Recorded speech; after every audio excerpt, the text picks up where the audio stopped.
Hello friends, welcome back to my channel BPSC dream diary. तो आज मैं आप लोगों के साथ शेयर करने वाली हूँ मैं अपने पूरी डेली की दिनचर्या। ओके, कि मैं डेली क्या क्या करती हूँ। ओके, तो आज मैं आप लोग को यह बताने वाली हूँ कि मेरा काम क्या है, मैं क्या पढ़ती हूँ और मैं कैसे क्या काम मतलब कोई भी काम कैसे करती हूँ। ठीक है, तो सुबह सुबह उठ के मैं सबसे पहले फ़्रेश हो लेती हूँ। और सुबह सुबह अभी तक घर में कोई नहीं उठा था, तो मैंने जल्दी जल्दी फ़्रेश हो लिया। फ़्रेश होने के बाद मैं पढ़ने के लिए जाती हूँ रूम में, तो देखती हूँ कि हर कोई सोया हुआ है और सिर्फ मैं ही जग रही थी। और अभी बज रहे थे 3:54, यानी कि लगभग 4 बजने वाले थे। तो मैं तुरंत फटाफट अपना स्टडी लैम्प चलाती हूँ और सबसे छात्रों का प्यारा काम यानी कि पढ़ाई करने बैठ जाती हूँ। पढ़ाई के दौरान हमें बहुत चीज़ें सिंसियरली करना पड़ता है, क्योंकि पढ़ाई का टॉपिक बहुत टफ होता है।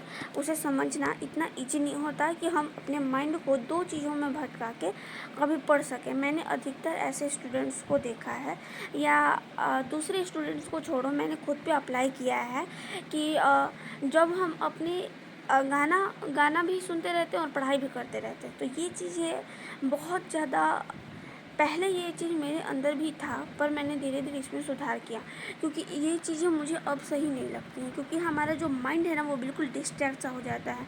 इसलिए हमें कभी भी दो काम एक साथ नहीं करना चाहिए।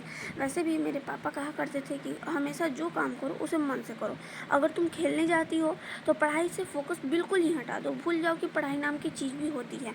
अगर तुम पढ़ाई कर रही हो तो खेलो मत या किसी और काम मत करो, भूल जाओ कि कोई और काम भी होता है। यानी कि जो काम कर रही हो उसमें वो लगन से करो।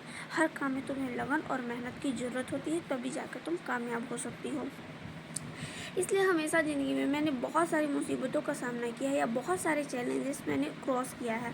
तो उन चैलेंजेस को पार करने का सबसे बड़ा एक मुद्दा यही रहा था कि मैं जो भी काम करती थी तो बहुत मेहनत से करती थी।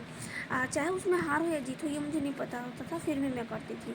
अब 4 बज चुके थे, तो 4 बजे मैं अपनी पढ़ाई 1 घंटे की पूरी करके, और 5 बज गए थे तो 5 बजे 1 घंटे की पढ़ाई पूरी करके, और मुझे बोर्ड पे लिखना होता है ट्यूशन पढ़ाने के लिए, तो मैं आई थी अब अपने ट्यूशन की शुरुआत करने। तो बाहर का मौसम देखा तो बहुत ही अच्छा हो रखा था और बहुत ही सुहाना मौसम था। तो कल का लिखा हुआ चीज़ था, उसे इरेज करके मुझे नया लिखना था।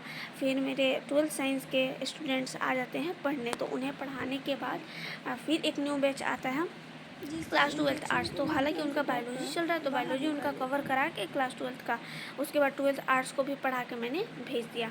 तो मेरे 2 बैचेज कंप्लीट हो जाते हैं। फिर आता है 11th साइंस। 11th साइंस में मैंने इन लोगों को फिजिक्स पढ़ाया, और फिजिक्स पढ़ाकर कुछ मैथ सोल्व करने के लिए इन लोगों को दे दिया था। तो फिजिक्स पे इन लोगों का अभी चल रहा है बेसिक्स, वही इनको पढ़ा के इनको भी भेज दिया। 3 ट्यूशन लेने के बाद बहुत थक जाती हूँ, इतनी थकावट हो जाती है। 3-4 ट्यूशन हो जाते हैं 5 बजे से लेकर 9 बजे तक। फिर उसमें चिल्लाते चिल्लाते भूख लग जाती है, तो खाने की तलाश में देखती हूँ कि किचन में क्या है। तब तक तो मैंने ब्रश नहीं किया होता है, तो फिर अच्छे से ब्रश करके फ्रेश होके और खाना के लिए तैयार होके और खाना वाना खा के, और आज मुझे निकलना था मार्केट में, तो मार्केट के लिए तैयार होके निकल जाती हूँ। तो जब मार्केट के लिए मैं निकली थी, तो वहाँ पर देखा कि बहुत ज़्यादा भीड़ हो रखा था। तो मार्केट के लिए मैं और मम्मी हम दोनों ही निकल पड़े थे। और ये है मेरे गांव का व्यू। वहाँ पर गए, हमें कुछ बैंक से जुड़े काम थे, तो वहाँ पर भी मैंने काम किया, और फिर फटाफट घर से हम लोग निकल गए। गाड़ी का भी वेट कर रहे थे हम लोग स्टार्टिंग में ही, और ये देखो हमारे नहर में भी पानी आ चुका है। फिर हम लोग संदेश के रास्ते की तरफ चल रहे थे, और संदेश में मैंने देखा कि मम्मी ग्रोसरीज का कुछ सामान लेंगे, और वापस हम लोग घर के लिए लौट पड़ते हैं। हमारी तरफ जो हमारा क्षेत्र है, उस क्षेत्र में बालू घाट का भी व्यापार होता है। हालांकि इस बालू को हमेशा सोने की तरह माना जाता है, क्योंकि इस बालू से बहुत सारे लोगों को रोज़गार भी मिला है। इस बालू घाट के कारण हमारे क्षेत्रों में दिन ब दिन बहुत बड़ी बड़ी गाड़ियाँ चलती है, और उस गाड़ियों के कारण बहुत एक्सीडेंट होते रहते हैं। और इन्हीं गाड़ियों के ट्रक के कारण बहुत मतलब कभी किसी का, छोटे बच्चे का भी हम लोग सुन लेते हैं, कभी मतलब कोई ना कोई एक्सीडेंट होते रहता है, घटना बहुत होती रहती है। तो हमेशा ट्रक से सावधान होकर चलना चाहिए। रोड के जितने भी रूल्स हैं वो सभी हमें फॉलो करने चाहिए, ताकि हम हमेशा सेफ रहें। फिर मैं वापस घर आ जाती और बहुत थक गई थी मैं, क्योंकि संदेश में बहुत ज़्यादा हल्ला गुल्ला शोर रहता है। तो उसके बाद एक शांत माहौल मिलने के बाद बहुत ज़्यादा नींद आ गई थी। फिर जब मैं उठती हूँ तो 3 बजे फिर बच्चे आ जाते हैं पढ़ने। इस टाइम छोटे छोटे बच्चे आते हैं, उन्हें बेसिक पढ़ाना होता है। बेसिक में उन्हें नॉर्मल चीज़ें पढ़ानी होती है। तो मैंने एक बहुत ही अच्छा चीज़ कैच किया कि एक छोटा सा बच्चा था, वो काफ़ी ज़्यादा सो रहा था। ये बच्चा मेरे क्लास में बहुत शरारत करता है, पढ़ता नहीं है। बोलती हूँ कि पढ़ोगे या पिटाओगे, तो बोल रहा है कि पिटाऊँगा। मतलब ये बहुत ज़्यादा शरारती है, ये नहीं पढ़ता है। उसके बाद अब सिर्फ 2 ही बच्चे रह गए थे, उन्हें बस मैं देख रही थी और पढ़ा रही थी। उसके बाद बाहर का भी व्यू देखा तो अभी भी कुछ हवाएं चल रही थी और बारिश जैसा मौसम हो रखा था ना।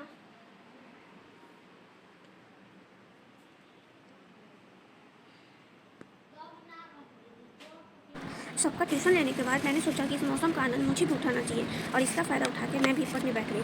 फिर मैंने कुछ देर अपनी पढ़ाई की वापस से, और अपनी पढ़ाई को पूरी करने के बाद मैं फिर से अपने घर के काम धंधों में शाम को खाना वाना बनाने में लग जाती हूँ। और खाना पीना बना के और खा पी कर फिर रात को लेक्चर देखते देखते कब मुझे नींद आ जाती है मुझे पता ही नहीं चलता। फिर मैं सो जाती हूँ। फिर मेरा वही का रूटीन होता है, सुबह अलार्म बजता है, अलार्म को बंद करके और जल्दी से उठना होता है। फिर जल्दी से उठकर ये सभी काम धंधे करने होते हैं। और जिस दिन मुझे कहीं नहीं जाना होता है उस दिन घर पे अच्छा खासा टाइम मिल जाता है, तो उसमें मेरी नींद भी अच्छी खासी पूरी हो।